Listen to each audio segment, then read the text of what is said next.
city currently has 10,000 of these blue carts right here. So far, they've only sold 4,000 at the price of $20. The incident happened early Sunday morning when the victim was unloading newspapers from his car. Jonesboro Police Department is currently on scene investigating what appears to be a double homicide. Patients won't have to wait long before they get a new place to go for care. If you take a walk with me directly across the street right here in Kennett, Missouri, St. Bernard's will be building a brand new urgent care center. Officers were on scene here at the Gladiola Manor Apartments for several hours trying to negotiate with Thomas. The Lawrence County Election Commission decided to leave it up to dice, meaning whoever rolled the highest got the position. I'm with the co-founder of the festival, Mayor Charles Snap. Mayor Snap, what can we be expecting this year to make this festival bigger and better than all the other years before? Water levels are higher than usual, but as the summer progresses, the water will sink down, bringing out some of the sand beaches. Hoxie Fire Department received the call on the fire a little after 11 o'clock Monday night. Firefighters can still be seen out here on the scene this morning. One of the upgrades players seem most excited about are the new bleachers here at the stadium. The home side can now seat 1,000 people. What started off as a regular Tuesday afternoon quickly turned into a nightmare. Fire, Avenue, south of 412.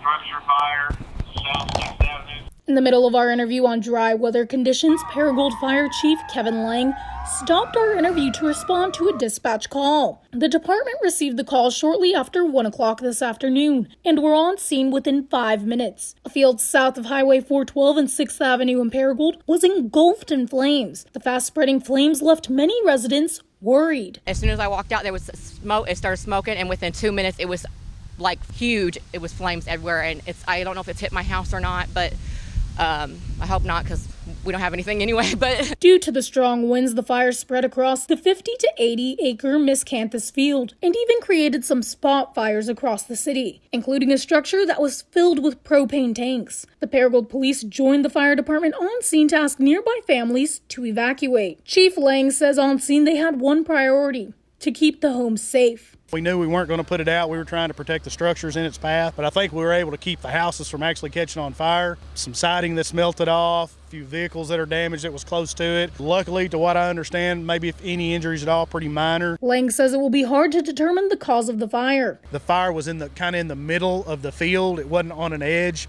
Nothing out there to start it unless somebody was out there messing around. We don't know at this point in time. For Northeast Arkansas News, I'm Alexis Padilla.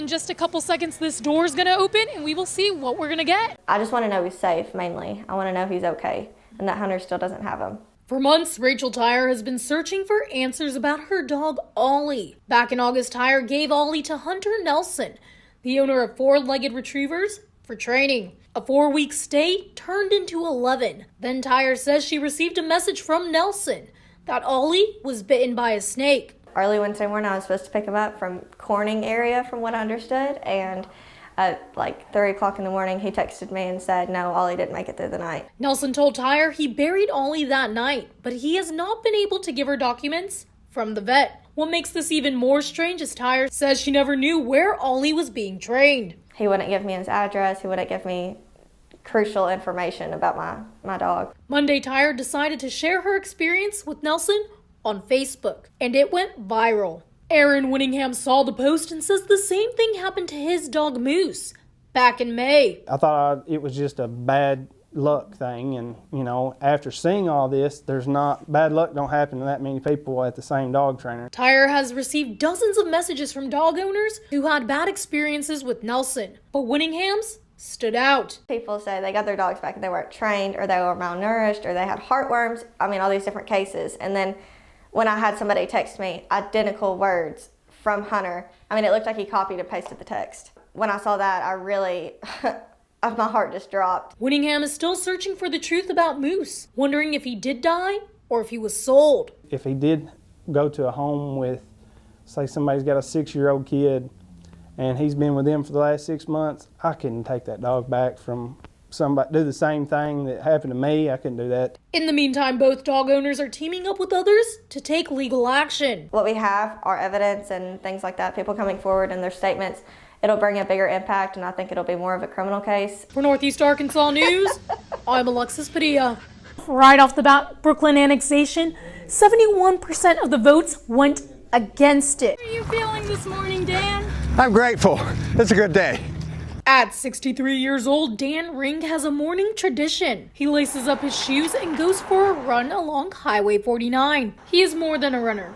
He is a personal greeter to every driver who passes. You know, at 6:30 in the morning, chances are they're going someplace they really don't want to go, to do something they really don't want to do, and they have lots of times they're not in a real good mood. So yeah, if I can make them smile before they get to work, that's a good day. Ring realized running was his gift back in 2013 after his late wife passed away from cancer. He uses his bond with people for good. Yesterday, he ran along Highway 49 with an American flag in honor of 9/11. The reaction from people was positive, every bit so. People can find Ring running 100 miles any given week. Like most people, whenever I go for a run, I have my phone with me, both as a means of safety and entertainment. Despite being on a crowded highway, this is not the case for Dan Ring. We'll be honest, I've come close to getting hit more than once, but no, actually I feel more comfortable running out here on Highway 49 on any given day. Probably 90% of these people have seen me out here, so it's no surprise. People can expect more than a wave from Ring. They can see a life lesson. When you run track, you don't get to choose the lane. You show up and you run the lane you've been assigned. It's kind of the way it is in life. You just show up, you put on your shoes, and you run your best race. For Northeast Arkansas News, I'm Alexis Padilla.